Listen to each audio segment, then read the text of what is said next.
And he is an Indian national, okay? Indian national, and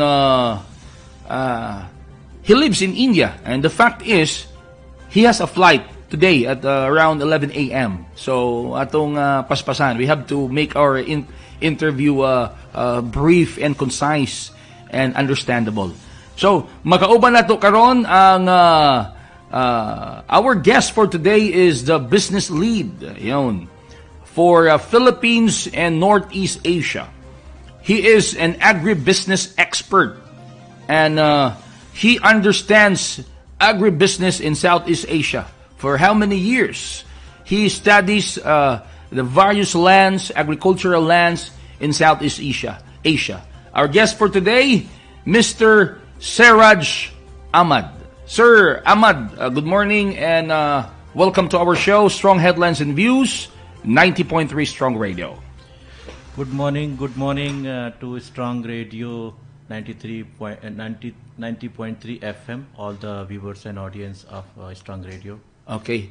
Sir Seraj, before we ask some questions, I would like to know if how's your stay here in Cagayan de Oro City? How do you find the people in Cagayan de Oro City, sir?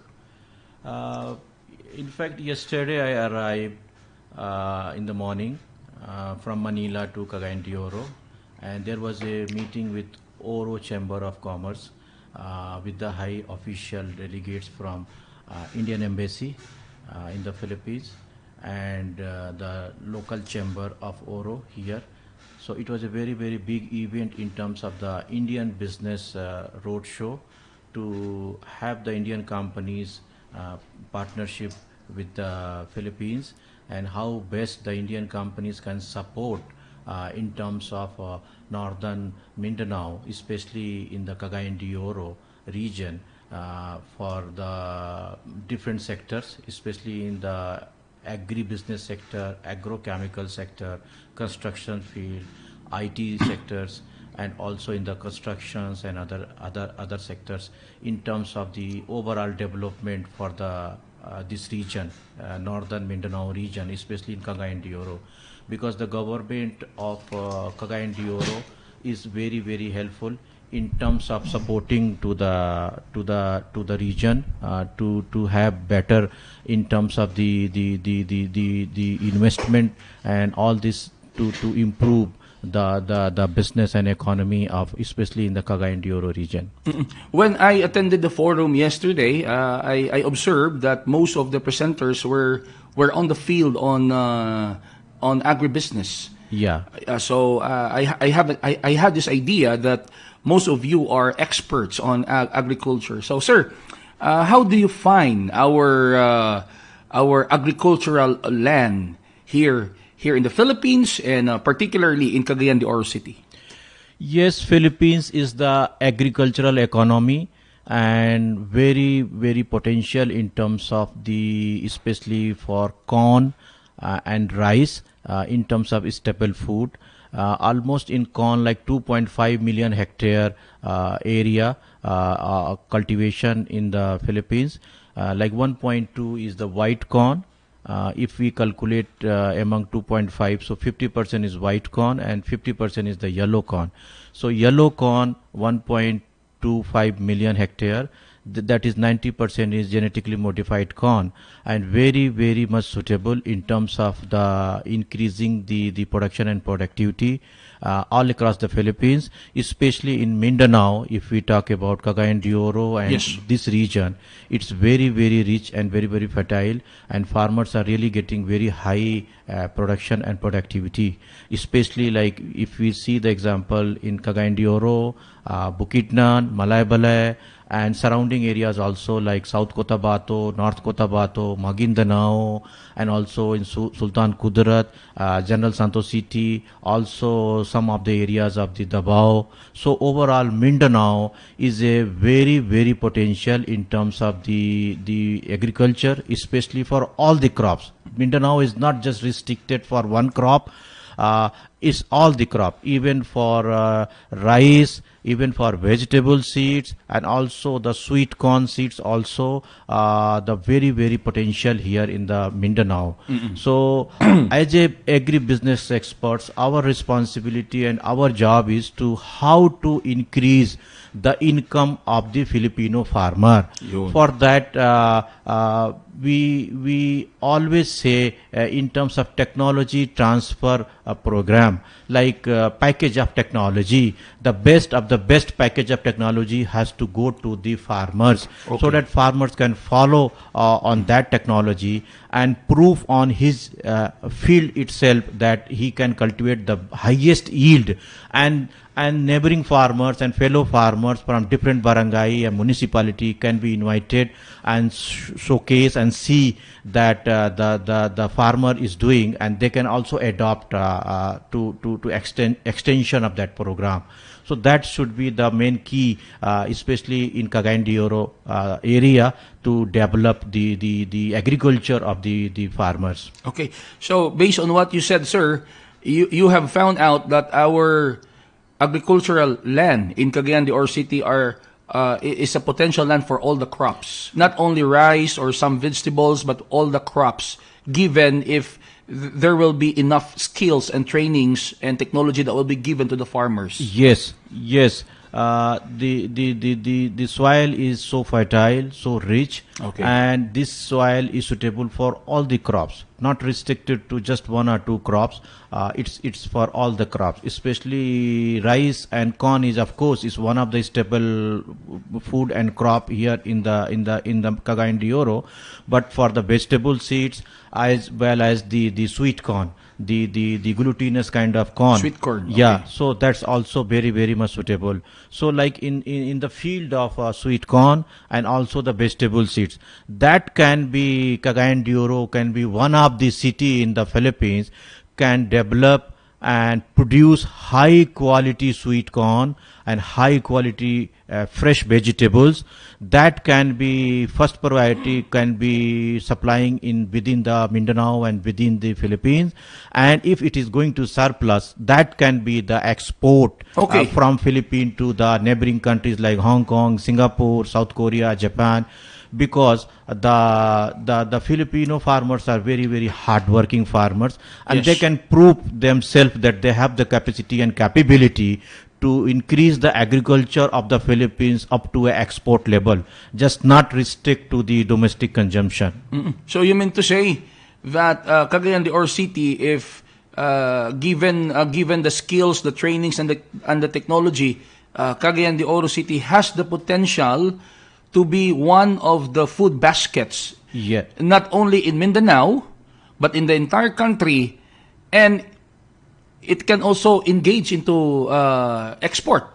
Yes, given the opportunity and given the skills and training to the Filipino farmer, Filipino farmer can prove the potential, and that can be taken Cagayan de Oro City as a major hub in the Mindanao to develop the cluster as a food basket, as well as the export oriental produce, high quality produce that can be also developed as a export of the agri-business, especially to the sweet corn as well as the vegetable, fresh vegetables. May I know, sir, what is that technology you are talking to?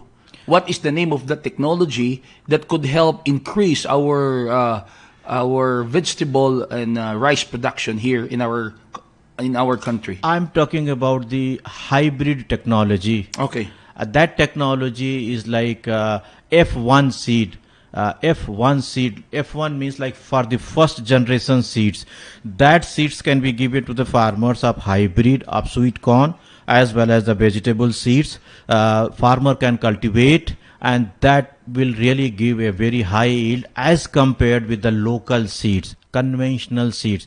So in the field of vegetables, the vegetable fruit, shape, size, and colors are very good in terms of the as equal as good like the local traditional varieties of the Philippines.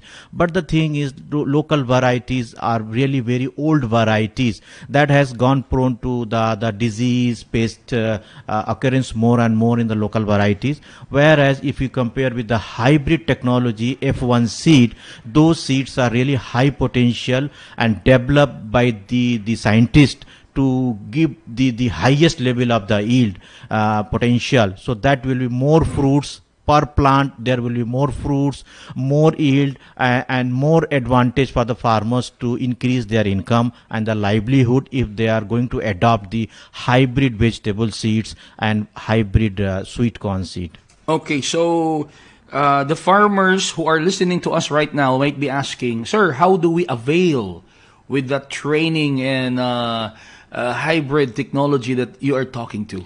In terms of the training, Yes po. and in terms of the technology, like there are two ways. One, like those companies are dealing into the seed business. They have their representatives, they have their field technicians on ground. They go to the municipality, they go to the barangay and meet with the farmers and try to do the demonstrations on the field and invite some of the fellow farmers and BLO, big land owners, to do this the farmers meeting and try to exhibit, and seeing is believing, to organize a harvest festival. They do the crop cut and all this to demonstrate very well in terms of these things. Like from our side, Advanta Seeds is already doing this kind of activities on ground. In fact, we have to increase the number of activities in more and more to reach more and more farmers. Also, the same kind of program run by Department of Agriculture in the Philippines under the DA programs, like Department of Agriculture programs. They have the rice model farm for rice demonstration. Similarly, for corn, they have a corn derbies. Department of Agriculture is organizing. And they and also for vegetables, also the horticulture department in the Department of Agriculture, they are doing this kind of this thing. But I think that's not enough. That has to be like a public private partnership program. Okay. All the private sector seed companies should work very closely with the Department of Agriculture, and it should be like a collaborative program, like a public and private partnership program. In that, private seed companies should work closely and also associate with the Department of Agriculture programs. Whatever Department of Agriculture is doing, the rice model farm or corn derby, or in the horticulture like vegetable derbies. In that programs, private sector seed companies representative must be invited, and they should also exhibit their products and services and talk to the farmers and give the training and skills. So if we join hand together with the public and private sector, I think it will become a faster growth, and we can reach to the faster to the farmers. Yeah, because Department of Agriculture cannot do it alone. Yes. Oh, it needs a collaboration. Yeah. Okay, you mentioned private and public partnership program. So my next question is, who will initiate to organize this, to invite private sectors to, hey, private sectors, help us on our agriculture. Who will do who will initiate? I think it is the both way. But we will request to the government that government should take the initiative, since government machinery and offices, every barangay, every municipality is there. Private sector is always open and transparent to work and support the government programs. So in that case, I would request to the Department of Agriculture officials to take the initiative and lead and invite us. We are ready and we are okay to work day and night, 24/7 to work for the Filipino farmers. Yon. Have you already talked to our Department of Agriculture and our Agricultural Training Institute, sir? especially for Cagayan de Oro as of now, Not yet. no, Okay. not yet. Okay. But like suppose I'm traveling sometime in Visayas. Okay. I have been to the Panay Island. I went to their office in the Department of Agriculture, and we met with the government officials of corn program and rice program. Okay. I remember the name of the officials yet, and Yeah. also I'm traveling sometime to Northern Luzon and Central Luzon. Okay. And we met with them, and they are also inviting, and we are already started participation in their corn derbies and rice model farm. Okay, because I understand the way I understand it. You have the technology and you have the knowledge, but our challenge here is how are we going to reach the grassroots level like our farmers. So someone must take the lead. So I have some friends in the Department of Agriculture and also a particular agency in the government. Their task and function is to educate our farmers. The Agricultural Training Institute. Yeah. That is also under Department of Agriculture. I can, sir, I can refer you to them, so that you can, I don't know, you can have a meeting with them. And are you okay with that, sir? Yeah. We are okay. And also, I will request there should be participation of the NGOs, non-governmental organization, to partnering with that kind of program, because they are also beneficiary farmer list, and also they have their own program in their NGOs program. Also, that can be include the farmer training and skills, these things. So there can be a very, very collaborative program, public, private, as well as the NGOs involvement into that. That will be a very, very faster.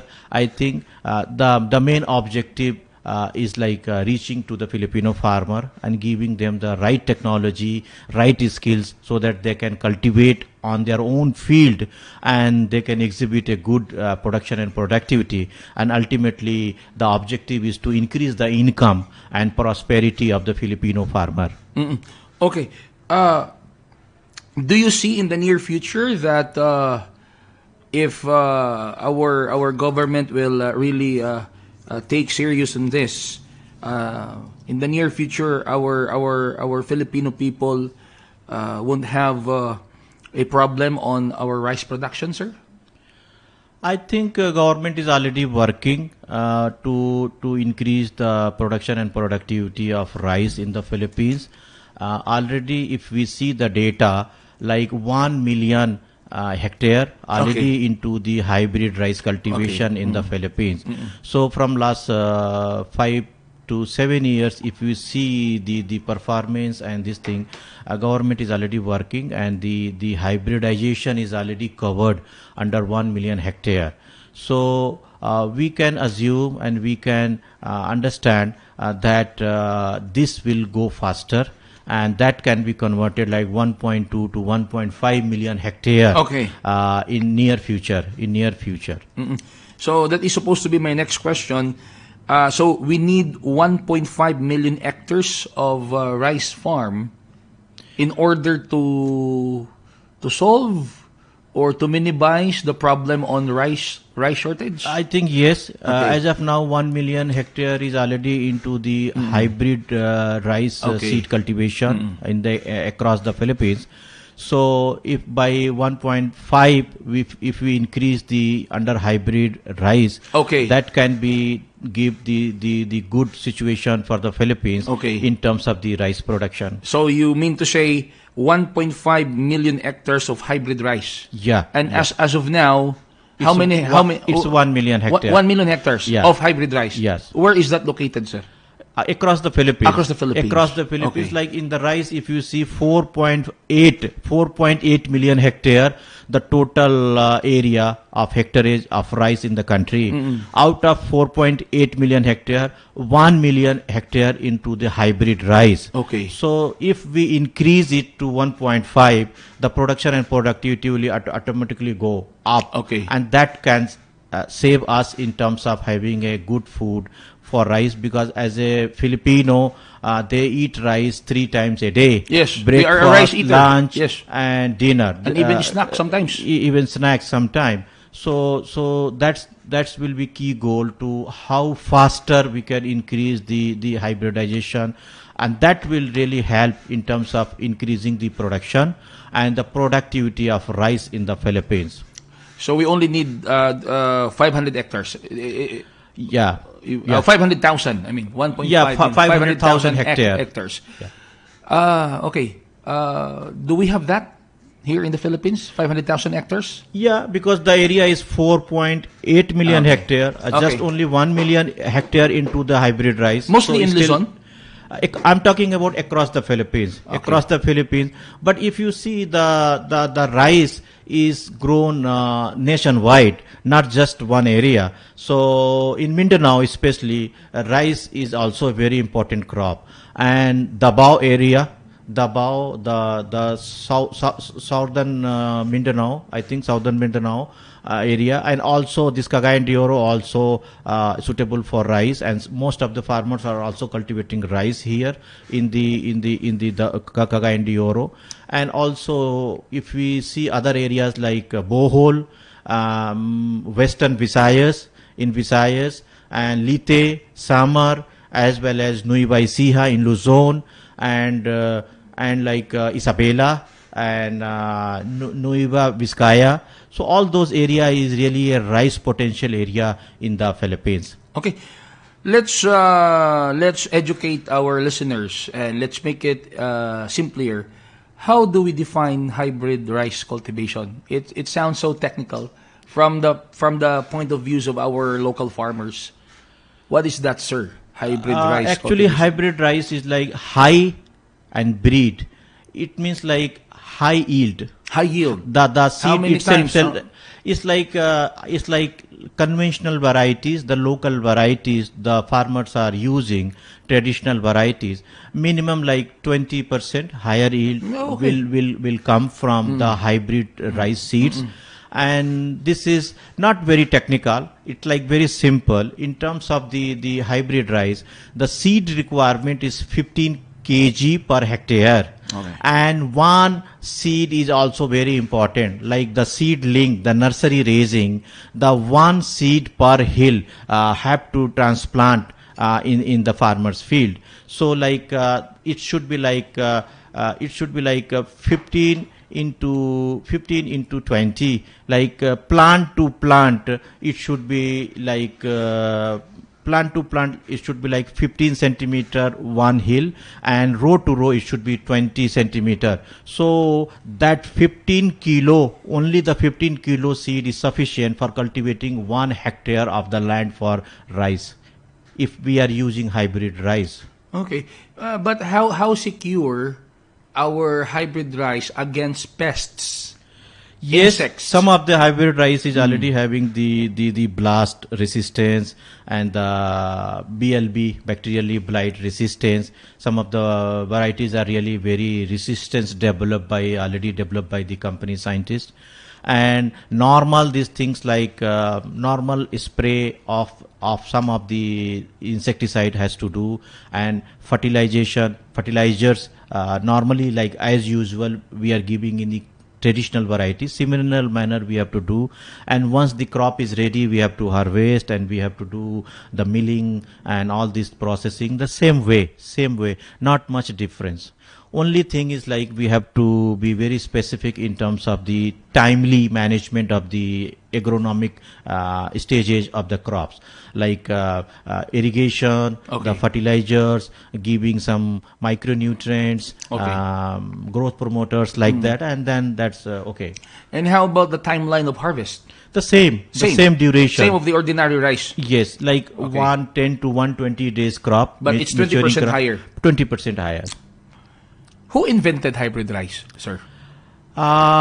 Actually, this is like Dr. Long Yong Ping from China, the very senior scientist who invented this, and started like 1960s, 1970s, okay. and that technology started It's from been in 19... from China, Dr. Long Yongpin, Professor Long Yongpin, and then now it is adopted in different countries. India is also a very, very leading country in terms of hybrid rice seeds producers, and especially in Philippines, the seeds are mostly coming from India as well as China. So these two countries are supplying hybrid rice seeds here in the Philippines. The main thing is also in the Philippines, like we are also working here locally to do the local seed production here itself. That will also help to the farmers. Seed availability, all the time seed will be locally available, and that can be given to the farmers for the cultivation. Okay, how's India now when it comes to agri industry? India Rice. is playing a very leading role in agri-business and agri-sector. Do you still import rice, sir, or not yet? No, not anymore. India is self-sufficient in the rice. Oh, okay, self-sufficient. Yeah. Instead of importing, you export. You do we are exporting rice to different countries. Okay. So it's in the 1960s, and yet it's still so new here in the Philippines, the hybrid rice technology. Yeah, I think it's already there. It's not very new for Philippines, but we have to more focused on ground and accelerate the program so that the hybridization go fast and increase the more and more area hectareage under hybrid rice. Okay. Here in Cagayan de Oro City, since Cagayan de Oro City is a highly urbanized area, our real estate industry is also booming. Sir, so what is your perspective? How do we balance the real estate and agriculture? Because there are some. Okay, that's my question. How do you balance it? Because we cannot take real estate business for granted because it's also needed in our economy, and so as the agricultural part. So how do we balance? How do you find it, sir? Yeah, actually, just like in India, I know. The real estate business in India is also booming, and yet your agricultural business is also booming. So how do we balance the two, sir? Yes, the agricultural lands are limited. Okay. Everybody know that, and that cannot be increased because of the urbanization, real estate. Yes, so much of industrialization is happening. So those lands is being given to the real estate and all these things. So that is why the requirement in agriculture to have the high technology, so that within the limited lands we can do a very high production and productivity to feed our nation. That is the agriculture science is playing a very important role. Because land is limited, and some of the lands are being converted to the school, college, university, industry, real estate, and all these things. And day by day, the population is also increasing. So that is the role of the agricultural scientists to play an important role in the agri sector to increase the production given the whatever limited land. Okay. Yeah. Do you agree with backyard gardening, sir?